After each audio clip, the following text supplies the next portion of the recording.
real quick. I'm getting ready to go into a video. I just got done reviewing it, so now I'm adding a small video up front. And the reason why I'm doing that is again, I want to make sure that I'm being clear, and I'm just recapping from the end of the video. Is that these are just my thoughts, right? I am thinking out loud, and I know thinking out loud is extremely dangerous on there. But again, so everything I'm putting out here is just this is Corey testing his bike or somebody else's bike, and there's just a single data point. So nothing that I'm saying is factual. Nothing I'm saying is the gospel.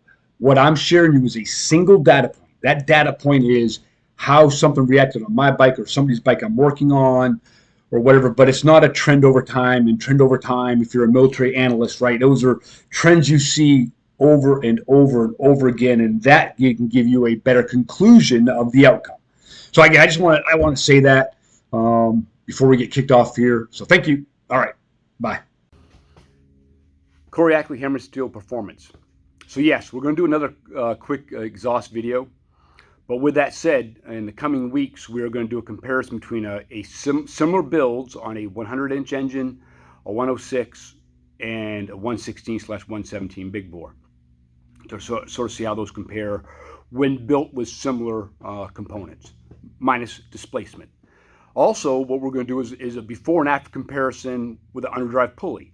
And how does the underdrive pulley affect the readings of the dyno, which is very similar to what happens if you run a bike in 4th gear versus 5th gear.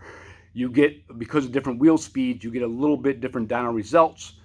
Those aren't accurate. Those are just based off of wheel speed and how the dyno calculates horsepower based off of time over roller resistance. So with that being said, what we're going to do is talk a little bit about exhaust again. So we're going to use my cross country as an example.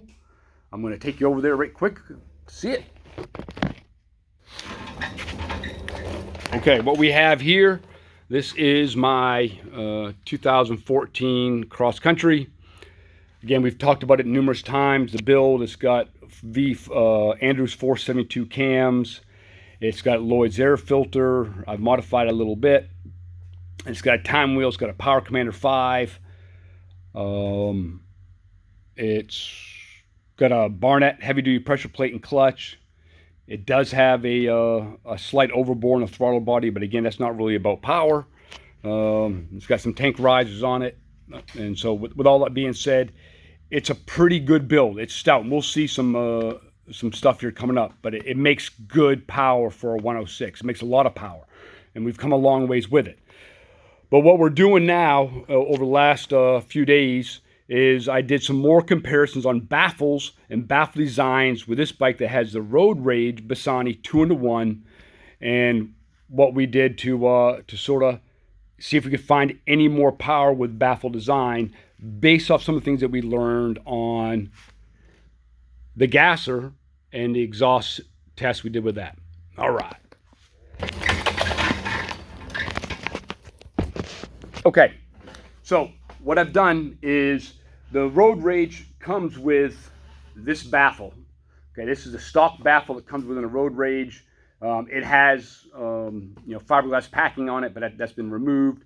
And basically, it is a 2¼ inch louvered baffle that runs the whole length of the muffler that I just showed you.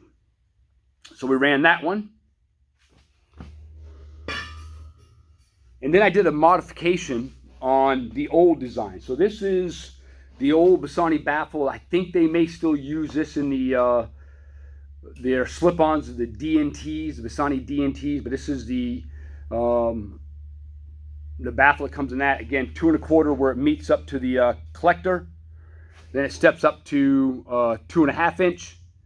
And then this here is 2¾ I believe, diameter. So it steps up again, maybe even a 3 inch.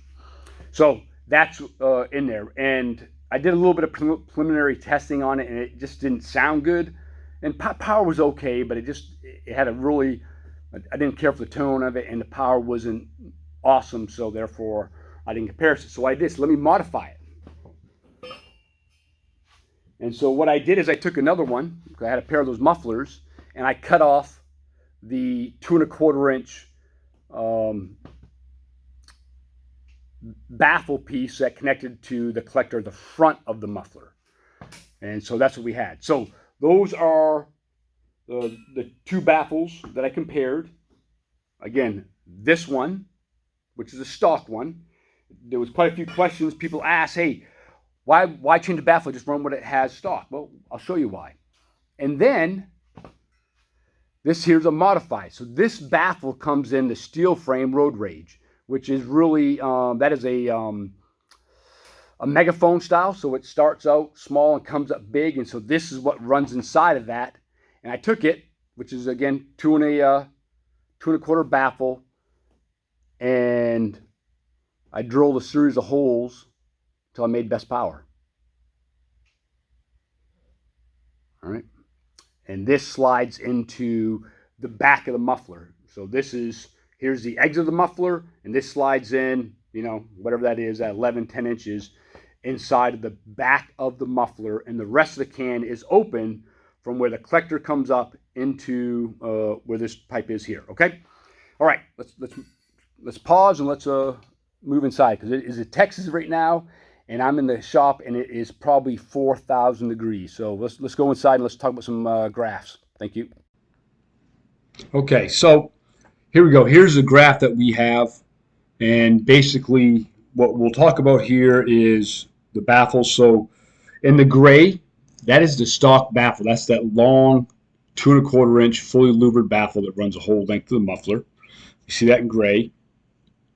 Black was the old style D&T baffle that I cut off that first 2 1/4 inch piece on there, and then the purple / maroon is the short baffle that I drilled the plates in. And so what you're seeing here is a comparison. So again, back to when I made a video and there was some discussions about, hey, Bassani's pretty smart.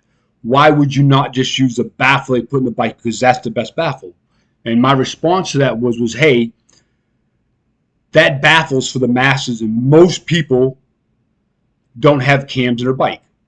And so therefore, how do they make the best power, or what they believe is the best power with the right tone? And that's what you get, that long 2 1/4 inch baffle. But you see, it's down on power. It was 118 foot-pounds of torque and 119 horsepower. It was down everywhere except for right there around 2,500 or so. And then the modified baffle that's in black, that sort of runs in the middle there, that's the one that I had cut. And it was a 2-step baffle from 2.5 inches to 3 inches. That one sounded really bad. But it made decent power. And on the far right-hand side, you see that little spike there right before the rev limiter kicked in. That's an anomaly. That 220 horse, 220.5 horsepower, whatever. That spike right at the very end. That's a little bit of an anomaly, I think. So I think it was just sort of right in line with the other peak horsepowers from the shorty baffle. And then obviously the maroon line is a shorty baffle. And again, this is where I drilled a series of holes. You keep an eye on where the torque was, keep an eye on where the horsepower was, make a little tune adjustment. And so that's where I sort of fine-tune that. So pretty good. There'll probably be some folks that say, hey, my dyno's happy. Maybe it is. It probably is, right? It probably is happy. But it's just a comparison, and this is the tool that I have, and this is the tool that I use on it. But it makes good power. And in comparison of the 3 baffles is sort of where we're resulting at. So again, just sort of want to share that with you. Let's take a quick pause for a minute. Here you go. These are 2 time slips, 666. No, I didn't pick the number. That was the number they just gave me when I went down there. Again, these time slips are, they're probably 3 or 4 years old, something like that.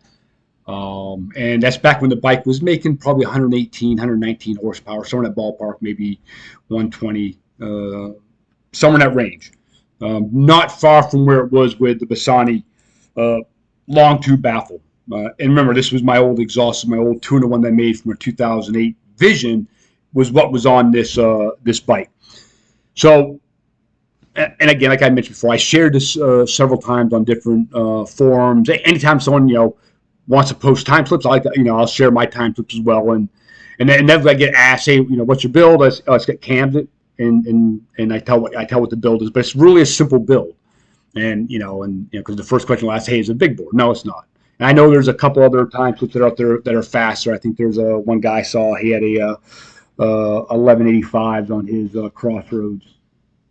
But given the 60 foots aren't that good, 183 60 foot or a 1.875 60 foot are not really good 60 foot. And if I was a better rider, those 60 foot should be down in the the 172, 173 range, and that would put this bike going about 1180s in the quarter mile, probably about 111, 112 mile an hour. So again, whether my dyno's happy or not, this is what I try to achieve. Right? I want my bike to be the best that it can, and I just don't throw parts at it. Right? I test and I try to develop the best I can without, again, just trying to throw money at a problem. Is, hey, what can I do? What can I experiment with? I get the resources, and can I make my bike better? And I think right now, with my combination, I don't know if there's anything left in it without doing a big bore or ported heads. I don't think that there's any more power. I've been playing around 120, 122 horsepower in this thing for 3 years. I can move my torque around. I can't get any more horsepower. It's all she got. Whether I don't have enough head, which is really what it is. There's not enough head. She's running out of airflow on the head. I got a big camshaft. The 472s are almost identical to the Andrews 495 cams. So there's really no more horsepower left in the bike. I can move my torque around a little bit with baffle designs. But anyways, yeah, here you go. This is it. This is why I do all the testing. And then again, stay tuned. We got some pretty good stuff coming up here, and I'll wrap this up here in a minute. All right, for the one or two that are left, let's recap mistakes. So first of all, I just made a comment about the Andrews 472 cams being almost identical to the Andrews 495 cams. Now, that's the S&S 495 cams. So anyways, yeah, going back to the very beginning of the video, again, like I said, these are just my thoughts. And so I hopefully, again, I know it's so risky thinking out loud, especially in the social media world where there's so much stuff that's everyone has a voice. And unfortunately, everyone has a voice. And so it makes it tough. And I apologize if my goal is never to mislead anyone or to have people chase rabbit holes. I'm just sharing with you what I'm doing in my builds. And I will say is that, that my bikes run hard. That cross country runs hard. And we'll talk about this in another video, but I just did some tuning on a 117 build that was done. A bike made good power, and we did a little run, and he jumped out on me. We did a roll on from 3,000 RPMs up in fourth gear, and jumped me about 3 bike lengths, where he was making that more torque than I was, and then once we got beyond that, I held right there, and the bike runs hard, and that's a lot of effort and time that, because I have a dyno and I have, resources and tools and tuning and all those kind of things that I can just experiment. And for me, that's what I love to do is, can you go fast, and can you go fast with as little money as possible? And it's not because I don't have money. It's because I just don't like to just waste it. That's not true. I waste money all the time. These videos, the plethora of parts that I buy for videos, I could be putting nitrous and superchargers on my bikes. But anyway, that's not important. The important thing is, thanks for watching, and I hope you guys take some out of it. And again, I got some good stuff coming up here that's not exhaust. So y'all take care. Thanks.